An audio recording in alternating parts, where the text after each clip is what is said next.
This is the Ag Queen Podcast. This podcast explores the agriculture industry with the movers and shakers of those shaping it. Here's your host, Lori Boyer. Today's show is being brought to you by Corteva. Corteva Agriscience provides cutting-edge solutions for farmers worldwide. Learn more at Corteva.com. At Corteva Agriscience, we believe that when we work together, we grow together. We believe innovative agriculture solutions are found in the lab and in the field, applying real insights from farmers with our global R&D knowledge to create a strong suite of innovations across seed and crop protection. We believe in constantly challenging ourselves on how to bring all of our solutions together, giving farmers the tools to address today's needs and tomorrow's challenges. We believe in what we do because we believe in what farmers do, and together we thrive. Corteva Agriscience. Keep growing. Welcome to the show here today. I'm joined by John Wacoda. He is the Nature Conservancy New Mexico Indigenous Partnership Program Director. That's a lot. We're going to be talking here today about virtual fencing. But John, I want to learn a little bit more about you and this title, like the things that you do in your role. So first off, just to kind of introduce us to you, if you will. Give us a little information on your background. Sure. Good morning, everybody. My name is John Wacoda, as Lori said. I am from the Pueblo of Isleta, which is a tribal community south of Albuquerque, New Mexico, right within the Rio Grande Valley. That's where my family and my descendants and ancestors, we all originate from the place where I live, and I'm happy and blessed to be a farmer, rancher with my family, and loving that. I'm semi-retired, I guess, retired from the federal government, working most recently with the U.S. Forest Service and the Bureau of Indian Affairs. I work for the Nature Conservancy in New Mexico. I am the Indigenous Partnerships Program Director. Been in the position for about 2 years after retirement.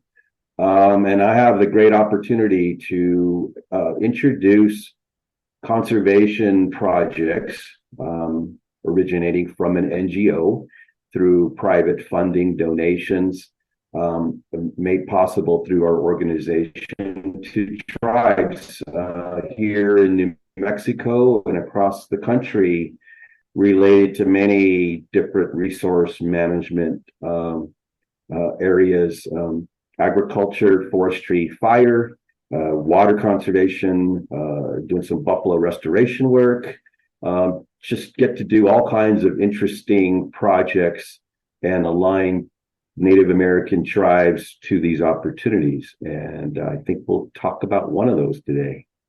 Yes, thank you very much. That's good information for sure. And the one you're referring to is virtual fencing. Can you define what that is first off?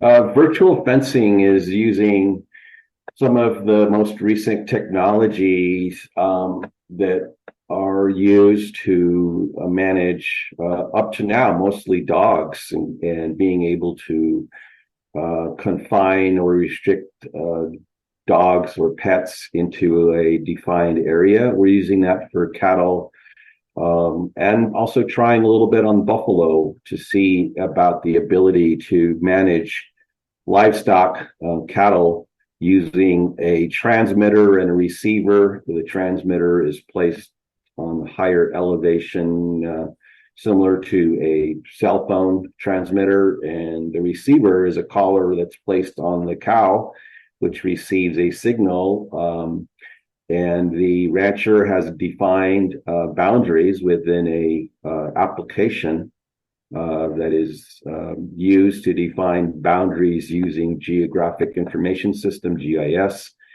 and map out areas that a farmer rancher would like their cattle to be confined to, or have them stay out of areas. Also, it's very handy in tracking your animals. You get real-time ability to see where your livestock are located within your grazing units. On the project that you are managing there, when did it start and how long does it go? Okay. We've been planning this project with the Pueblo of Jemez, which is a Native American community in west central New Mexico.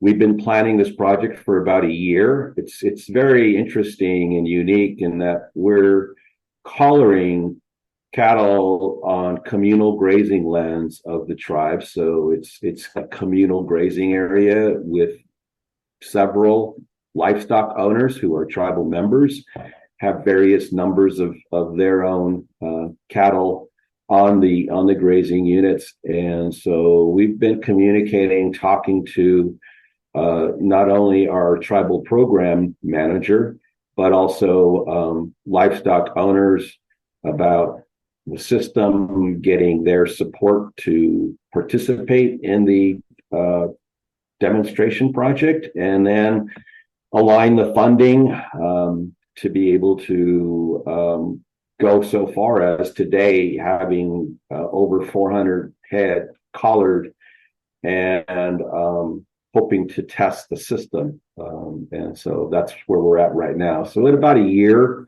planning, this spring is when we collared the cows, when they collared them during their usual spring roundup, where they go through the cows and do all the normal rancher tasks. And collars were placed on the cows, and we're having very success with it. It's a new system, and of course, with all new systems, there are some challenges.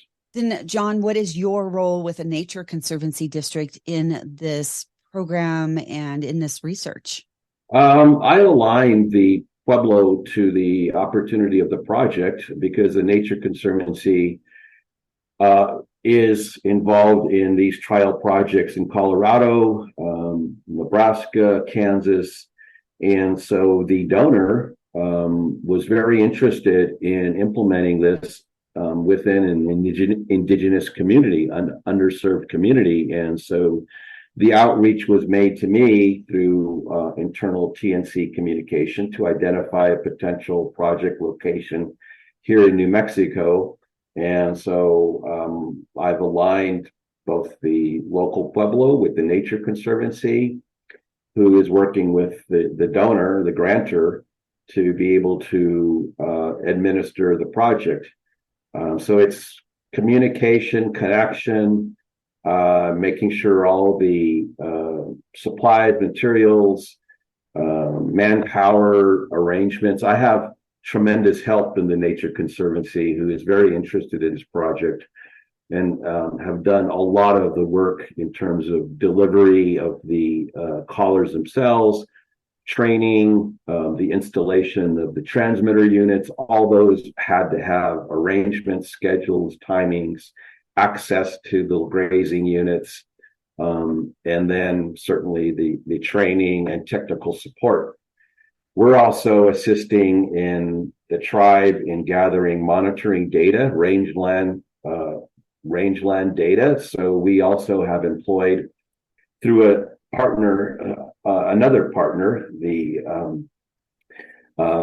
Indian Nations Conservation Alliance organization, to help employ summer youth to go out and collect range data that we'll use in the monitoring process. I see. Okay. Can you talk to me a little bit about some of the findings so far, John? What are some of the things that you have found with it? We've learned from the project about certainly the appropriate or right locations to locate the transmitting units because of geography, topography, identifying areas in which the livestock owners would like to see the system certainly be focused on, whether it's exclusion of areas that fencing, traditional barbed wire fencing may be lacking or need help with. So it's identifying areas on the ground that a rancher would typically want his cattle either kept away from or concentrated in due to grass conditions. This season, this summer, as many of you out there who are in New Mexico or Southwest, the weather has been very dry and hot, and it's created challenges in terms of animal control because of depleted grass, water supplies that typically or normally would have water that are not water sources this year because of the dry conditions. Those all pose challenges in managing cattle. And so we're learning how the system may help in terms of herd management. We're learning of the range conditions, certainly. We're learning about the installation and effectiveness of the collar system. There are some concerns about its battery, that there are batteries in the individual units that are subject to weather conditions, hot, dry, wet, cold. All those conditions affect batteries like batteries normally respond to in environmental conditions. So we're learning about the system here in New Mexico in our arid climate. A lot of it is also learning by the user themselves about the software, about the program, the technical abilities of it, its ability to be able to use the software and the program itself on handheld devices, tablets, cell phones, or laptops. And so it's a learning experience, all the way from how to put the collars together, put them on the cows, secure them, maintenance of the system itself, and basically how to use it. How a rancher may find this virtual system a tool or an asset, just like a horse, or just like a ATV, or just like a hired a hand. You use all those tools. This is just another tool for livestock management. Any idea how long a collar lasts? Yeah, the lifetime of the collar, the system itself, it's a square rectangular unit that is chained to the cow and secured. The unit itself has a lifetime of several years. It's the battery within the unit that has to be changed, usually annually. We're finding out that some batteries may not even last that long, that are needing to be replaced sooner. We're testing the system. It's a new technology, and the system owner and the vendor of the technology is hoping to use our projects as ways in which to improve the technology and the unit system itself. What is the price point for these? They average from different prices. Right now, our units are running somewhere in the area of about $800 per cow. That's for the system. That's for the subscription to the service. You subscribe to the service just like you would do a cell phone ability to use your cell phone. It's a subscription to a service. You must have known, because that's where I was going to ask next. And then, in addition to the companies that are manufacturing and selling the collars, and of course, producers or cattle owners, who else has access to the data, or who else would want access to the data? The system owner, the purchaser, has the ability to allow others to share the data, and the data resides in the system in many ways. It could be a historical, say, data on where your cattle were located within the last month. Where are they concentrating to? Where are they going at night? Where are they going in the day? You're able to track all those locations. You're also able to certainly see how well the system is working in terms of keeping cows or cattle out of areas you don't want them to. You can see them on the map. It'll tell you which cow actually, or which unit is the one that maybe is more prone to not responding to the calls of the system. It's a shock, it's a vibration, small electrical shock, and then also an audio signal about when the cow is going into an area where it's not supposed to be. And it's a learning behavior that animals are adapting to. So the system and data can tell you the effectiveness of it. It can also tell you when a unit has gone offline, maybe a battery problem or something like that. It'll show you the unit that's not responding. But your question about access, it's all controllable. It's certainly secure and controllable by the system user itself and the vendor, who certainly has the responsibility of running the application through their servers and their network system. Okay. And then, so if I'm understanding you right, if you want to move the cattle to a different parcel or a different area, you would literally turn off that invisible line and turn one on in another area, and those cattle will learn to move over. Exactly. You could do that. You shut the system off, move the cows manually, or traditionally how a rancher moves livestock, and then have your units already created to the new pasture or to the new grazing area, and then turn the system on. We're finding out or trying to determine, what is the learning process on new units, and how fast and how effective is it? Are there certain cattle or areas in where grazing is done that are more successful in a system use?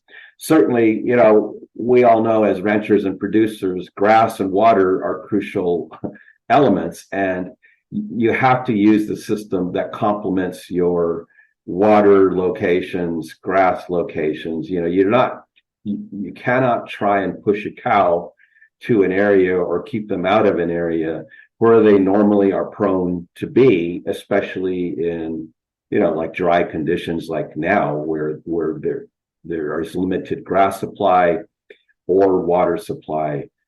You got to use the system that complements those aspects of your grazing unit. Okay. John, what else would you like to mention that I haven't asked about? We're trying new applications or use of the system on buffalo. That might be something that evolves in the future. There's a lot of studies going on in universities, and we do have some partners who are in academics. Various universities are partnering in this demonstration pilot to study animal behavior, to study the influence of the electronic device in terms of animal health, anything that relates to the use and acceptability, I guess, of the system by the livestock and the cattle. I understand that other countries are using these systems probably more so because of certain factors. And I really think that this could become evolutionary in terms of, at least for me as a producer, the value of tracking your animals. Knowing, a rancher may be interested in just the tracking ability of the system like I am, knowing where your cattle are at. Knowing where they're going to, where are they grazing, and the conditions, being able to see that from your home without going out and having to do that manually. We certainly recognize the historic traditional practices of ranching. This is just another tool, just like we have uses of other technologies in the ranching industry. This is just another one that I think can be and could be very helpful. we're very happy in the Nature Conservancy to also connect this to ecosystem health. Looking at using the technology in terms of moving your cattle to address ecosystem health, grazing land conditions, being able to even apply it in terms of carbon sequestration, being able to determine where grazing units are established for carbon sequestration purposes and how the system may be used to either use cattle as a grazing tool, the timing of the grazing, being able to move them more frequently or easier if the situation requires that. Not to mention just saving on labor and backache labor of actually putting up a physical fence and, Yes. and supplies for that matter. Right. Yeah. There are interior fencing practices that may be eliminated or reduced. Certainly, I think exterior fencing, especially along highways, roads, all those things that will normally always require hard wire, barbed wire, or physical fencing, those needs would practically always need to be there. But in terms of interior fencing, this might be a use and application that saves money. That's some of the information we're hoping to gather and have produced in user guides. That's something that Nature Conservancy is also doing in this project, is producing a user guide, much more than the technology company themselves are able to develop. It's sort of a rancher user guide that someone might be able to pick up if they'd like to think about adopting the system. Once again, thank you to my guest, John Wacoda, Nature Conservancy New Mexico Indigenous Partnership Program Director. Thanks for tuning in to this edition of the Ag Queen Podcast with your host, Lori Boyer.